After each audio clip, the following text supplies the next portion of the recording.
How do you maximize your profits against drunk poker players? Hey everybody, I'm Grandmaster Max Illingworth, and in this video I'm going to share with you a tournament I played, the two-table $10 knockout odd ignition, which frankly is already, kind of a table where, people are like limping half the hands and, jamming all kinds of nonsense a lot of the time. So basically kind of like the Wild Wild West. And it's already kind of reflected in the fact that in this very first hand where I have the pocket tens and the small blind, that I already have like four limpers in this situation. And, when they're limping, it's pretty clear, that their ranges are not going to be particularly good, to say the least. If the, let's say, under the gun had limped, yeah, maybe he's limping aces or something, is not enough to go on.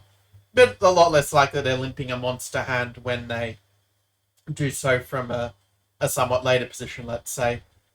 Now, what I normally do in these situations is I bet 2x pot, so that would be raising to 220.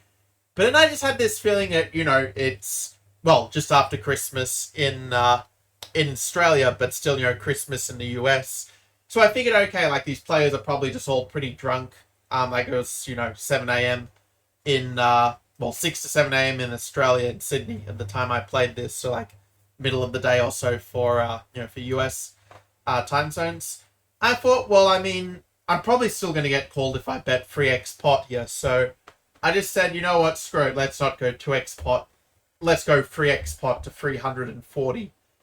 And interesting enough, I actually end up getting free callers, which is just completely insane. Now, it's at this point that normally my brain automatically thinks, okay, there's going to be some like ace, king, queen flop, and I'm just going to hate life. But no, if we actually get a good flop this time. By the way, if you're enjoying these videos, do make sure to like and to subscribe to the channel. Well, it's more for your benefit than for mine, I guess, because I just do this because I love poker. But yeah, basically at this point, we just get a really nice flop. And, I think it's a case where you're out of position. Like, you can pretty much just stop and go with any kind of decent board, like with, where you have an overpair. Because, I mean, if they have, like, pocket twos, fours, and fives, I mean, these hands really, I think, are gonna fold to a bet of this size, like, or at least they should do so. And yeah, hands like, ace king, you might get calls from some ace king that just thinks you're bluffing or just can't fold. So it's a way to simultaneously get value and also to deny some equity opponents. Like, say, if they have a flush draw, they don't really want to get it in here unless they have like the nut flush draw with the ace of diamonds. But even then, I mean, you still have like 50% equity or so. So in the end, we end up getting one caller, and we had something like pocket sevens, I remember. And yeah, the fact he has the diamond there actually means it's likely he should call. But it's kind of like what I mean. Like, let's say if I had bet smaller and he had flattered, and then this turn comes a free, like I'm just in a absolutely horrible spot where I kind of have to probably call it off. Or, well, actually, I'm not even sure if I can call it off. Let's say if I had bet 300 instead of 160 or something. Like 300 a pot of 1400 because of it being so multi-way. If I'd done that, I'd probably have to fold to a jam on the river, actually, because then the ace just beats me. But because I got it all in pre, it allowed me to basically be able to extract my equity and extract the value, and to, yeah, basically after one hand already have, 2.5 starting stacks, which, with only 18 players in the tournament is an absolutely ridiculous advantage. In fact, what I did, and this is kind of a tip I learned from a course I'd been studying recently, is that like when you've got sort of a tournament where things are going really, really well, like say if you make final table in a tournament like for a lot more money than you're playing for any other events, it just makes it even just to sit out of the other events you're multi-tabling in and just focus on that final table. Or say if you're not at the final table you're doing very well, like just to kind of, just not really focus, like put the absolute minimum of attention on the other tournaments and just have like the main one you're in, the one you're doing best in, with the most at stake, like right in the middle of your screen. So I meant that at this point I actually had, I'll just fast forward a little bit. I had actually gone through, and just sort of unregistered from the other tournaments I'd registered for, because this one happened to be the first one that we played as such.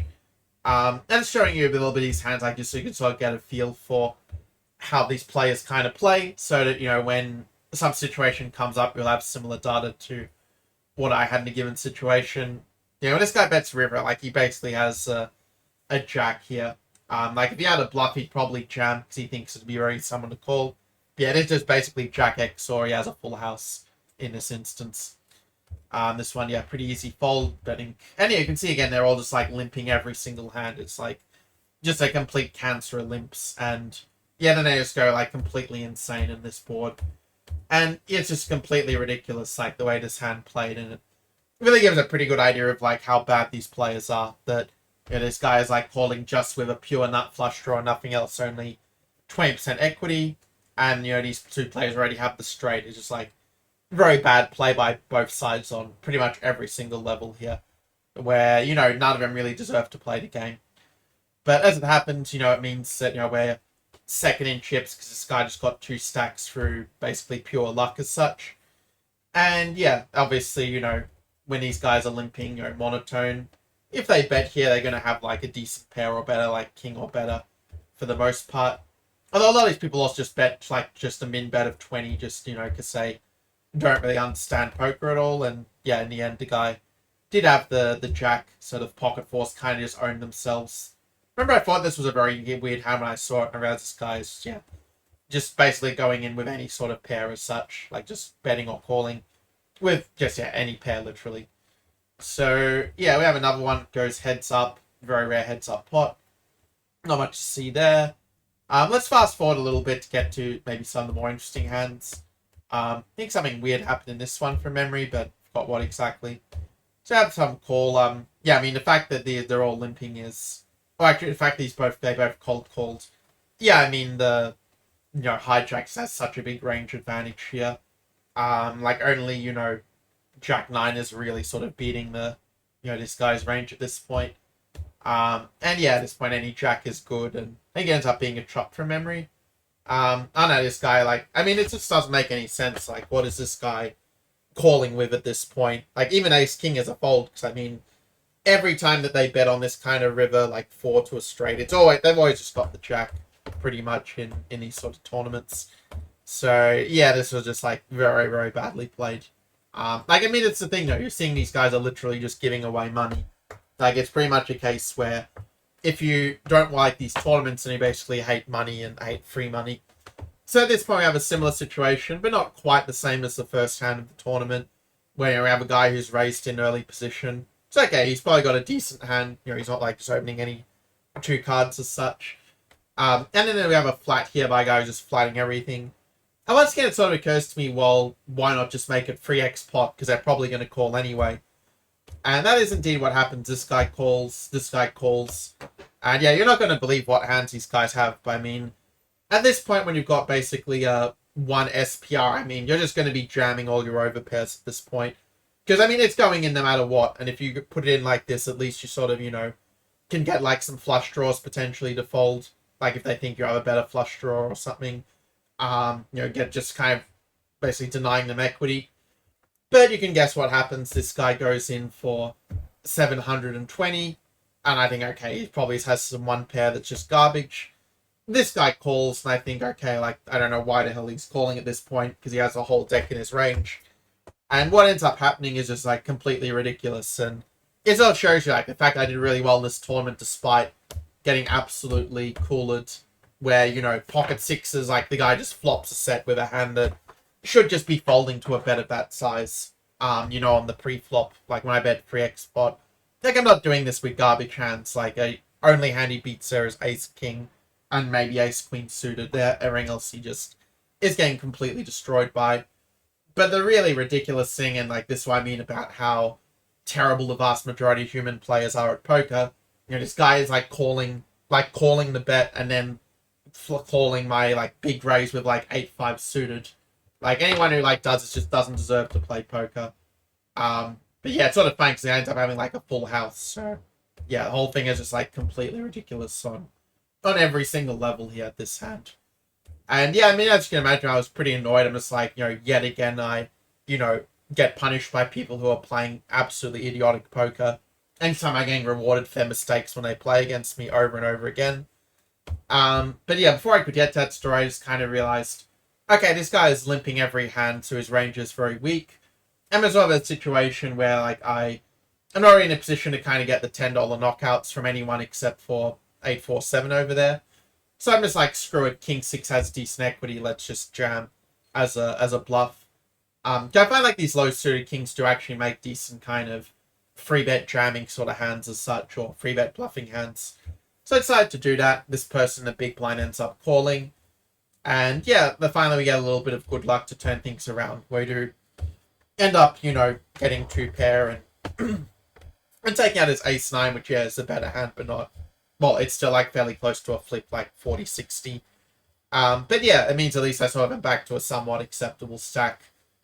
Even though it's true, yeah, you can see like I was very, very unlucky in this tournament. They're basically, were winning with hands they should just never be playing. They should just fold pre-flop when I bet that size. But yeah, we had another weird hand. Yeah, we have like 3 callers. Like, this is the extent of the cancer. But yeah, I remember actually, I think I had 5-7. Yeah, and it was like, yeah, of course I get like they just have a flop, a full house, and yeah, I would just sack this guy if I was in the hand. But yeah, obviously 5-7-5 is like never a hand you're going to be playing anyway, in any circumstance there. This one I decided to over limp, where I sort of felt that these guys are just so terrible and this guy's limping every hand that I could sort of over limp. I decided not to raise because I just felt that any hand that calls me is going to be better than Queen 10 from the other positions if I do effectively free bet there.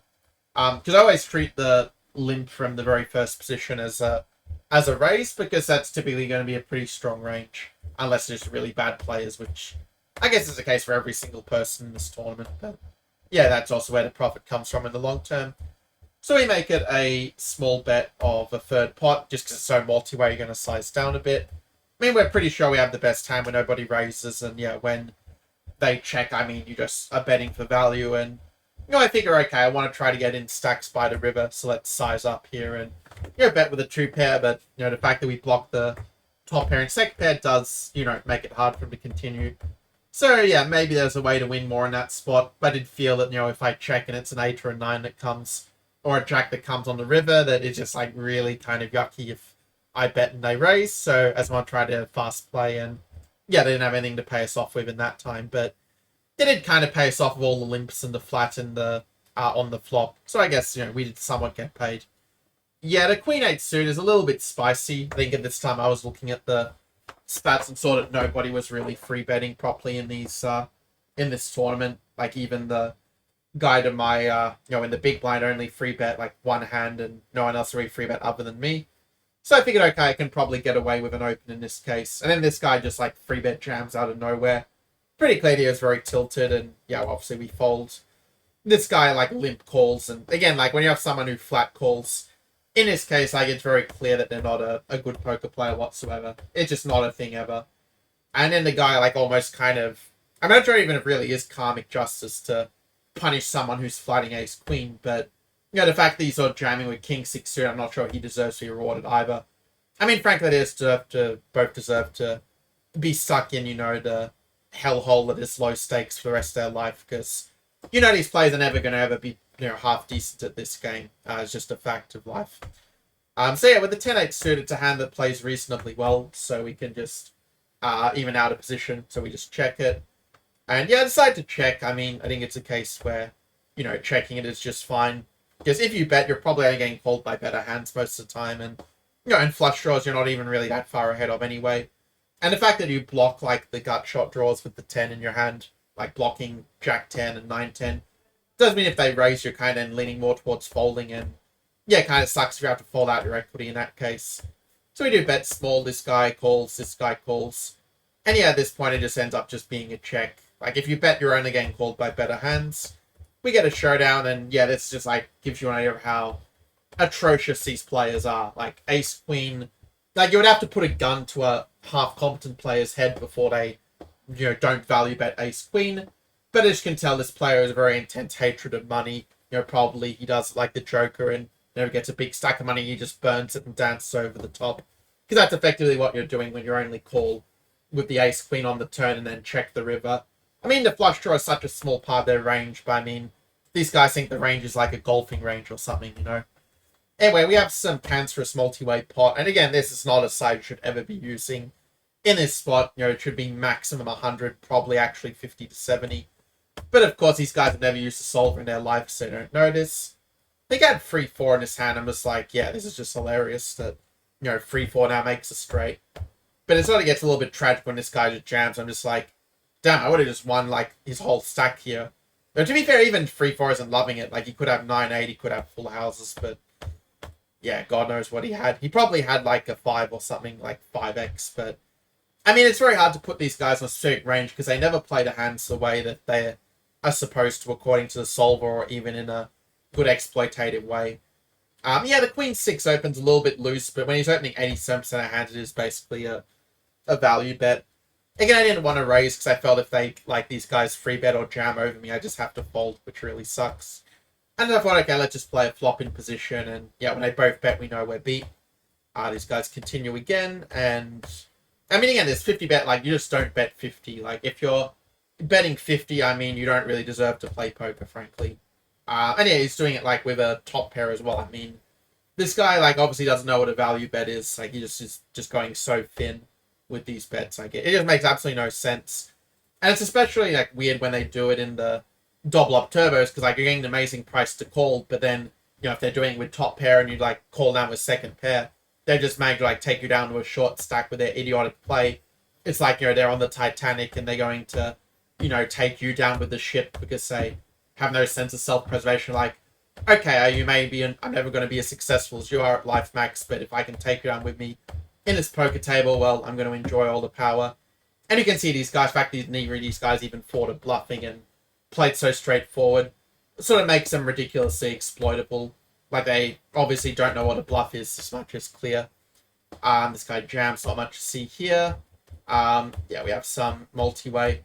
It's going to be awkward one day, like, when someone watches Fear is like, hang on, this is me that Max is, sending up at this point.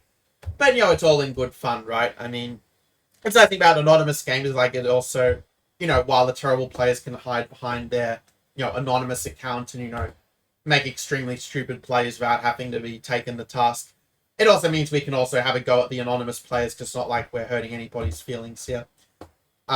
Anyway, we decided to go for a 2x pot. I mean, yeah, if I had a monster hand, I probably would make it 3x pot, but I thought these guys aren't even thinking in terms of exploits. They're at, like, level 0 thinking.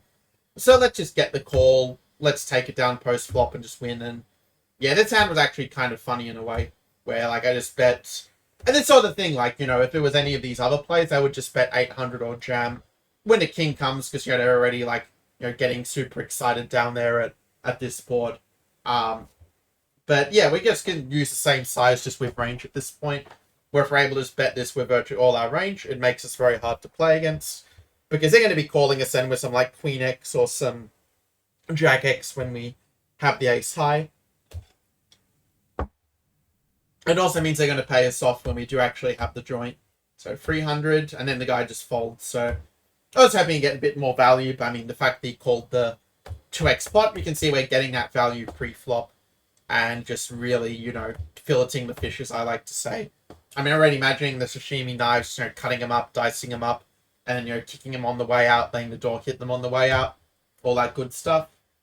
Yeah, I mean, ace-5 suit, I was actually thinking of raising here, and I think if it was offsuit, I probably would raise fold this hand to 250. But I just felt that the suit ace plays so well post-flop that I can just play it and sort of make it work. And yeah, here's where the hand just gets completely crazy from here. We have a check. This guy donk bets 50, which is just absolutely not a thing. Like, you're not meant to donk bet ever when they're on this board, because it is absolutely horrible for the big blinds flatting range or limp checking range pre-flop. And also, you shouldn't be using this size. Like, you're literally doing every single thing wrong. This guy bets to 350, like going for an overbet. I'm just thinking, this guy is full of shit at this point. Like, the best hand he has is top pair. Like, there's no way he limped Queen 2. Maybe he limped Queen 10, but, like, he's probably such a terrible player he might even be slow playing these monster hands. Pocket 2s maybe, but the point is, like, I have decent equity with a nut flush draw against, like, virtually any hand at this point. Like, even if he only has, like, a queen, I mean, I still have the equity with the ace overcard as well, where it's very close to 50%. So I think, you know what, screw it. If I just call here and the flush draw comes, I might not get paid off. So let's just realize our equity and just jam in position. This guy gets out of the way, and honestly, I thought that the villain here would probably even fold some top pair, like some of the weaker queens, but no, he's a terrible player, so he does call even though I'm only going to have monster draws and I'm only going to have monster draws and basically two pair and sets at this point.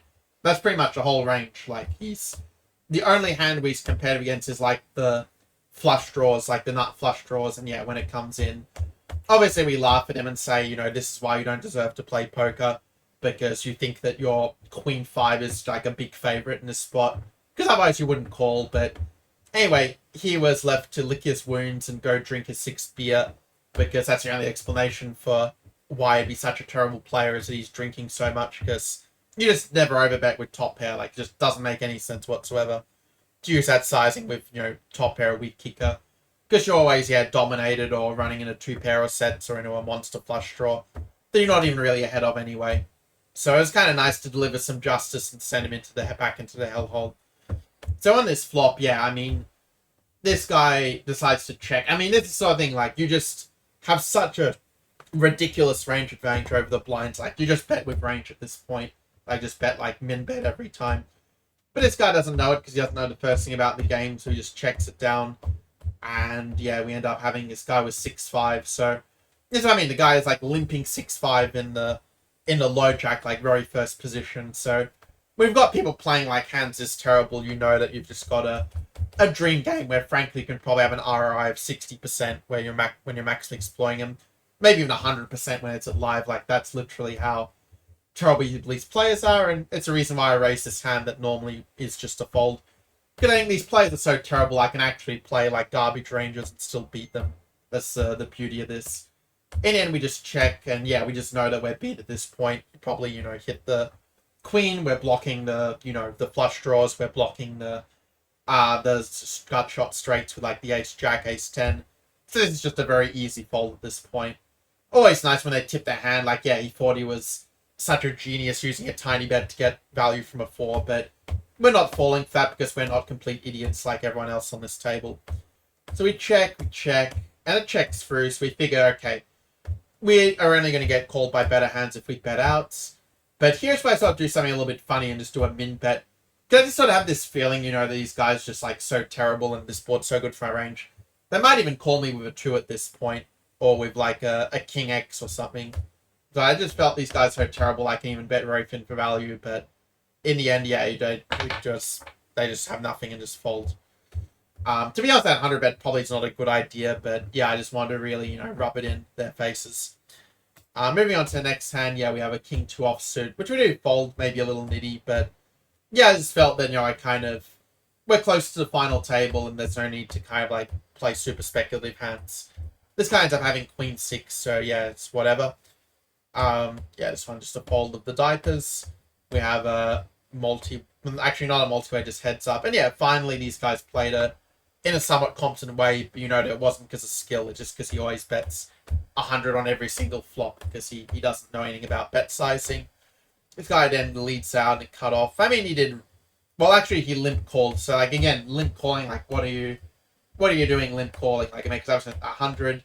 And yeah, it's just, like, hilarious hand. Like, when this guy hits a 7, it's just, yeah, very satisfying. Like, yeah, you deserve to lose to a 2 outer when you're such a terrible player like this.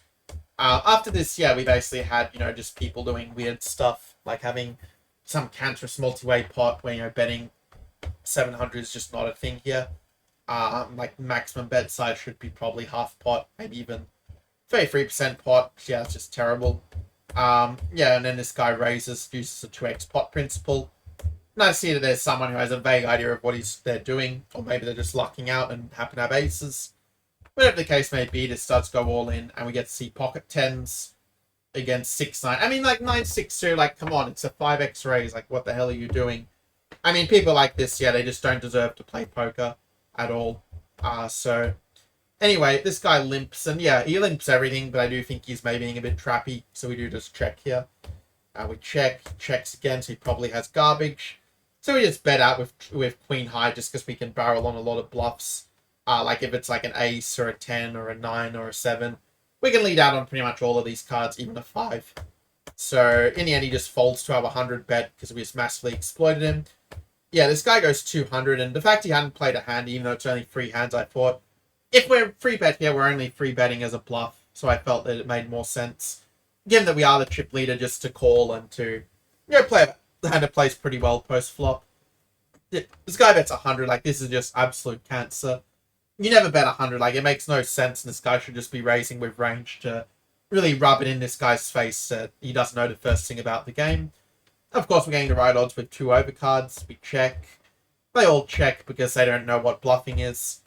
And then when this guy bets 100, I'm like, okay, let's just to go for a steal here, because, like, what value hands are you betting 100 with? Like, there's literally no value that bets 100 at this point. It's just completely idiotic. The only universe just makes sense if you know someone is just going to raise, like, if you kind of incite, like, just do it every time, and then you can just do this with some monster hand and just, like, go, caught you out. But in this case, we raise, he folds, and this is the hilarious part. He shows that he had the monster hand of... Well, it doesn't show here, but he actually showed 7-6. He had 7-6 offsuit. And yeah, if you're playing 7-6 offsuit when this guy is... Okay, it wasn't the big blinds, I guess he checked it through, so maybe it's not as bad, but... Yeah, it's still kind of funny to end up, like, just betting 100 with a small pair. It's like, what are you doing here? Just makes absolutely no sense while I have all the straights and all the good stuff in my range there. So we have another limped pot multi-way. And I mean, limped pot multi-way is just such cancer because it's not something you can easily study. Because very few people actually cover like how to play them properly. But on the other hand, the players are so terrible in limped multi-way pots. Like negative IQ, negative talent in life. It means that you can basically, just, even if you don't really know what you're doing, you're still going to have an edge. Like, even like a chimpanzee would have an edge in these sort of situations, even though the equity is massively diluted. And when this guy jams over to a min raise and a call, and again, you can sort of see that these guys don't know the first thing about sizing. Like, this min 4 bet, I mean, what are you doing here? Like, yeah, come on, you may as well just flip over that you have aces, Anyway, we get a massive all-in. God knows what the hell these idiots have. Okay, and it ends up, this guy had, like, king jack. Like, 4-betting king jack off, like, it's actually not the stupidest idea to 4-bet jam that hand, but, like, doing the sizing is just ridiculous, and I'm not even sure, like, who I kind of, dislike the least of these players. Like, frankly, I think they're all toxic and, not anyone I would ever trust my business with in any kind of endeavor in life. But, I mean, the 7s is probably the ones I'm the least, I probably hate the least here. Because, I mean, with the 7s, like, at least, you're ahead of ace-king, at least you're ahead of ace-queen, you're ahead of king-jack off, in a sense. So, yeah, like, 5-betting, yeah, I mean, there's maybe possibly some argument for it. But yeah, when that 7 came, like, this was the tournament, like, the 2-outers just kept hitting. And it's just so satisfying to see these people making awful plays. Just getting punished so severely. Like, I really get a kick out of their suffering, not gonna lie. So we have this cancerous multi-way pot where everyone's trying to get the $10 bounty. We bet 150 trying to, get a few of these dumb idiots out of the way. Only gets one of the dumb people out of the way. I shouldn't say they're probably the smartest one given he folded, but that's not really saying much. It's like, saying that... the person with, like, you put, like, one person... I probably shouldn't use this metaphor, actually. Probably is a bit too insulting, but it'll give you an idea of, like, how ridiculous, like, the games are with these players. So this guy makes it 150, and I'm like, okay, yeah, it's clear that you have a weak diamond, but I've got a diamond, so I'm just going to call, because screw it. This guy calls, because I don't know why he calls. He has some king or something. And this is, like, the thing, he has, like, queen 10, the amateur's favorite hand strikes again. And yeah, we were ahead of him like the whole way from the flop, but of course, yeah, he just binks and he has one better than us.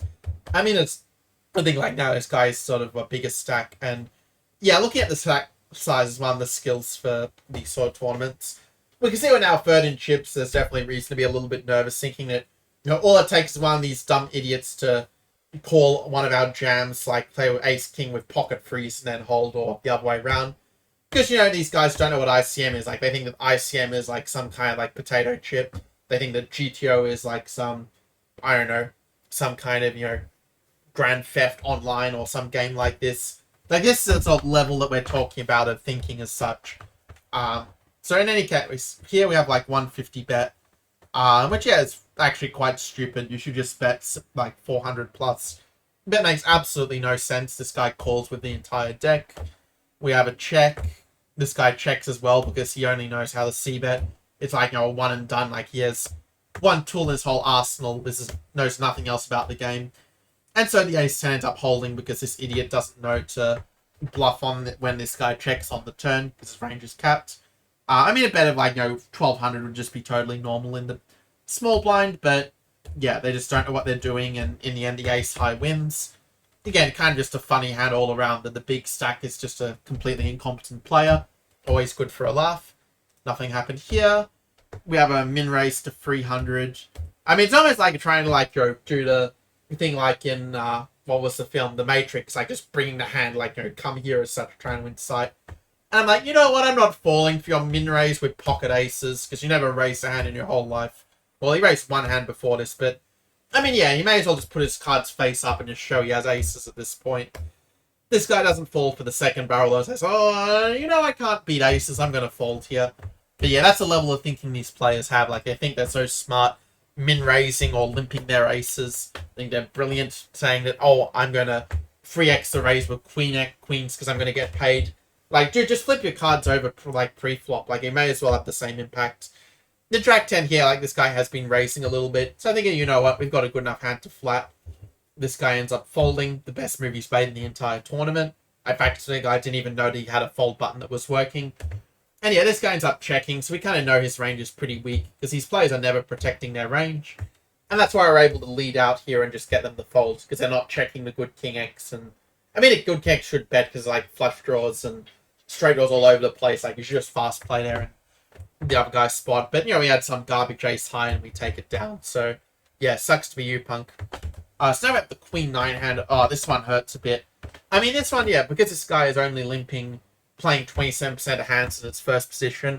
We do just limp out and think, okay, do we have a hand that has some equity against aces, and Queen 9 really doesn't have much, so we end up just folding it. And we have a multi-way pot. Hooray! Yeah, see this 150 bet. I mean, frankly, you may as well just have the keyboard just glued so you automatically, like one of those naughty toys, it just automatically presses 150 every single time while he goes and parties for Christmas. Frankly, he'd probably be a better player if he had the naughty toy just doing that. But anyway, that's the advancement of AI for you, and this is the advancement of the straight getting there on the turn. I mean, this is the thing, okay, the guy did at least do a value bet, so I mean, we do have to give him some credit for that. But the check on the river, it's just, what are you doing?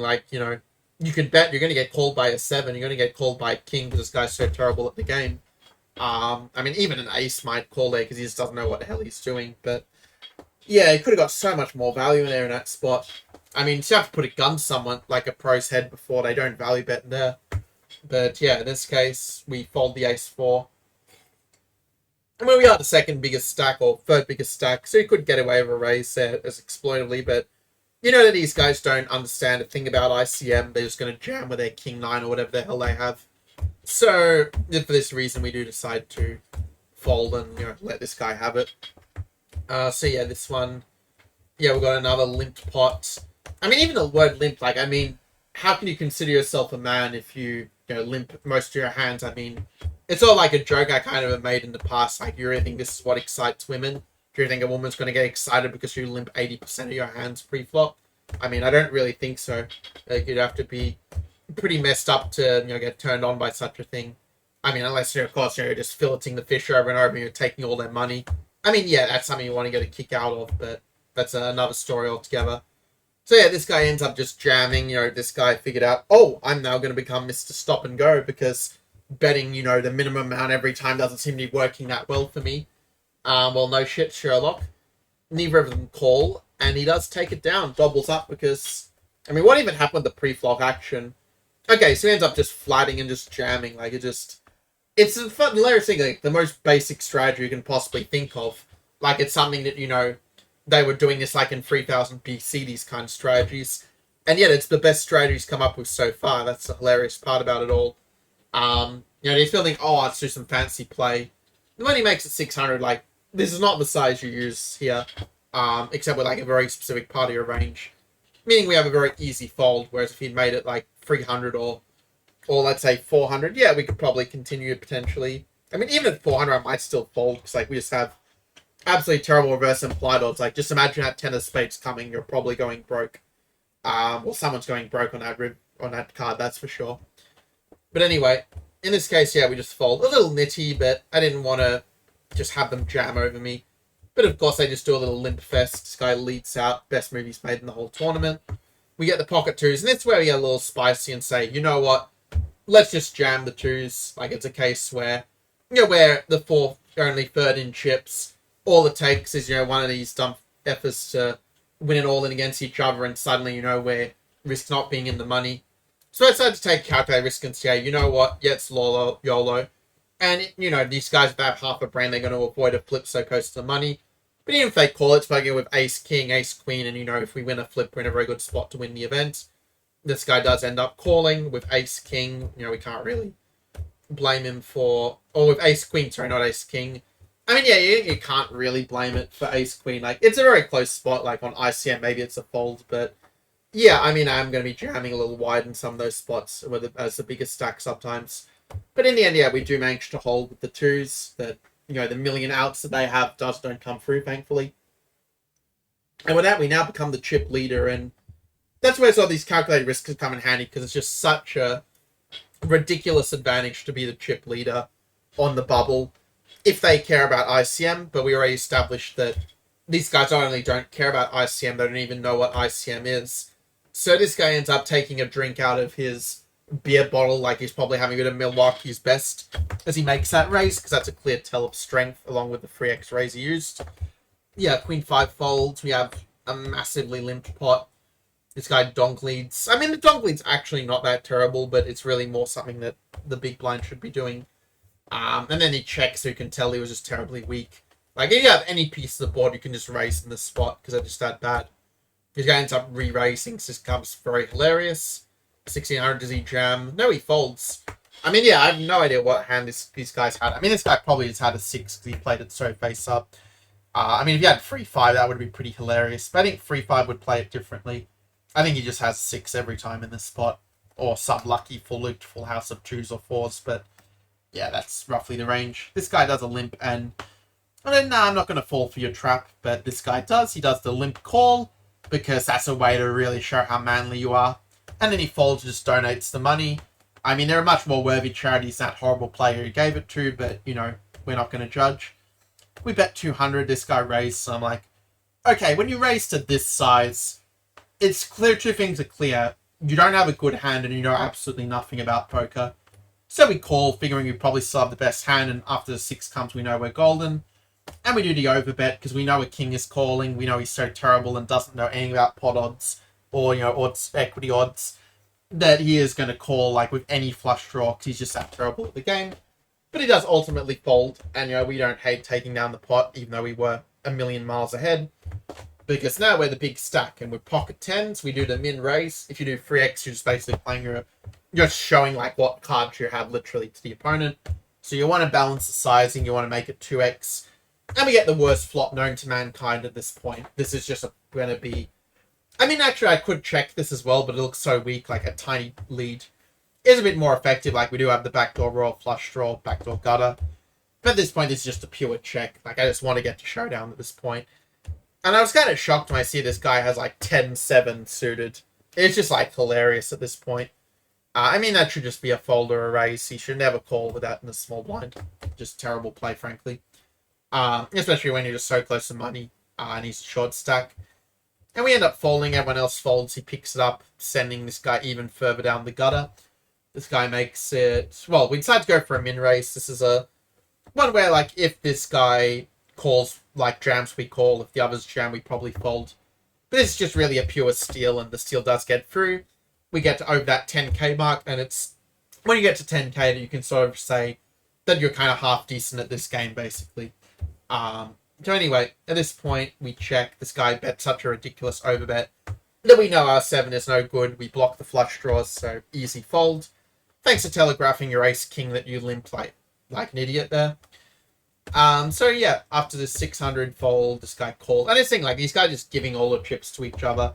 I mean, that kind of sucks. They're also giving the antes to each other, which is not ideal. And now this guy does become chip leader. But it's only a 3 chip difference, so we know that it's time to go for it. We do the jam, knowing that these guys can't call because it's the bubble. But wait, he calls anyway. And yeah, I think he ends up winning this hand because he had like some ace queen. So yeah, not much you can really do. It's going to go all in no matter what in that spot. Anyway, moving on to the next one. Yeah, we have a little min raise with the Jack 10 off. Another steal gets through. We get back most of what we lost in the last hand. That's the joy about stealing those antes, which... And of course, we know that these guys don't know what an ante is. Like, they think the ante is like upping the ante, like the metaphor. They don't realize it's actually a poker term as well. Min raise, we obviously get out of the way because this guy's only raising 5% of hands. So we just know he has aces, king, or kings, maybe ace, king. Again, he may as well just turn his cards over. And here's where we have a little bit of fun, because this guy is like a little bit of a shorter stack. But this guy's a shorter stack. This guy's like about the same. He can't call a jam at this point. Like, you just can't call a jam at all here. And indeed he doesn't, and we just get some free money. Thank you very much for making that idiotic min raise. This guy then does a little bit of a weird raise of his own. This guy calls. See, I already called it. This guy calls as well. And woohoo, we get a multi-way where our equity is diluted. And by the way, this is the reason why your edge, if you're a competent player, is actually probably going to be higher in mid-stakes than low stakes. Because in low stakes, everything goes multi-way. And your equity is diluted. Like, ace-6 is only a tiny, tiny favorite when you have, like, 6 people in the hand. Or even just going to be behind. But if you have, like, it heads up, you know, you can basically win a whole lot of pots and get a good red line by winning the pots that don't belong to you. And yeah, this guy, like, doing, what was it, a jam with, like, the free... I mean, what are you doing jamming bottom pair? Like, I mean, frankly, yeah, you deserve to be knocked out, and, you know, hopefully, you know, we all laughed at you on the way out, because, I mean, not only did you show that you, like, just got there purely by luck, but you also showed that we now are in the money. So that's nice. We finally got in the money. We've had, like, 3 knockouts already or something. Is it 3? No, we have had 2 knockouts so far. I think this ends up being the 3rd knockout from memory, where the guy ends up just getting a flush, like, just lucking out hardcore. So, I mean, this is what I mean. Like, if you look at this tournament, like, I did have a good luck of winning that flip against the ace-queen, but I feel like every other hand I've actually been a bit unlucky, if anything.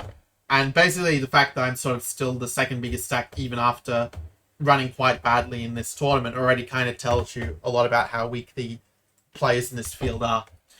So anyway, we have a min raise, and do we call? No, we fold, because they're the big stack, and ICM is a thing. And we want to at least lock up the second place, because that will literally double the bankroll after getting bad beaten called 100 times in a row before this tourney. By the way, on also another note, I kind of realized, like, this sort of a little bit of an unrelated note, but one thing is I actually used to think, yeah, I was just getting, like, super unlucky, and these hands are completely funny to me, by the way, that they're playing this, but yeah, well, I mean, I guess for the other guy, it's not so bad. He has big stack, he can go wider.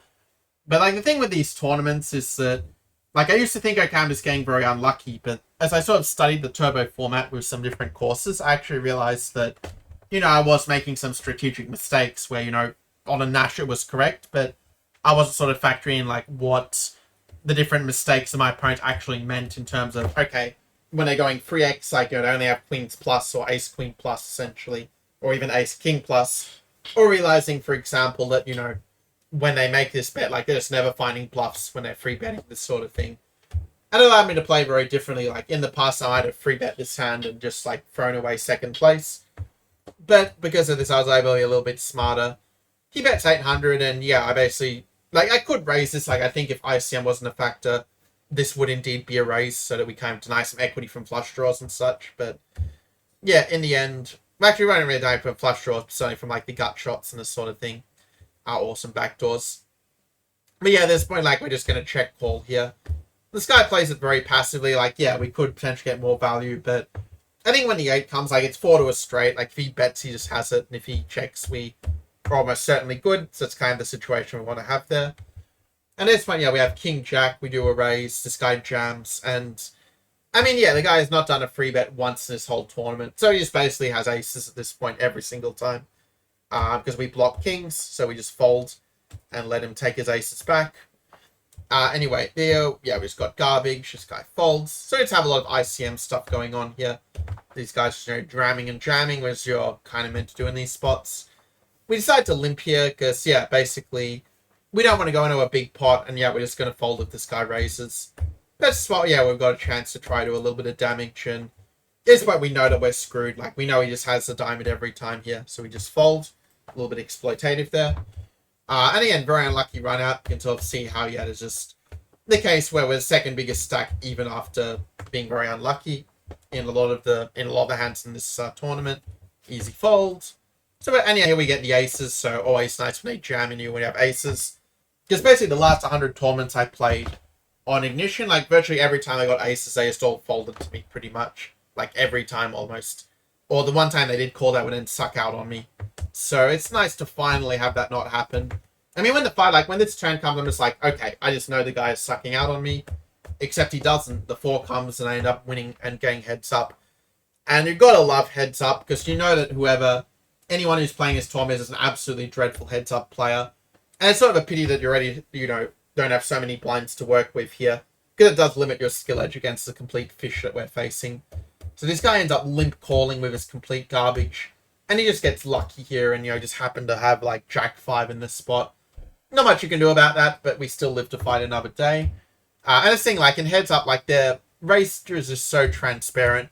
Like when they min raise, they just have nothing. And when they raise big, they just have the joint. So that's not always true, but most of the time we take down a pot. I think the next 2 hands I played were just really bad. And yeah, it's just a standard jam. I did tank over a bit because it occurred to me the suited ace could be good enough to flat. But it just felt if I jam here, like he's not finding the correct defending ranges. And yeah, it just makes sense with the suited ace to turn into like a semi-bluff. And he does fold at this point, so that's nice for us. 6-3, just open fold. We probably should play it. And yeah, this was kind of the last hand, like not much I could really do here. The guy makes 800. As an exploit, I only 3-bet, I don't jam here.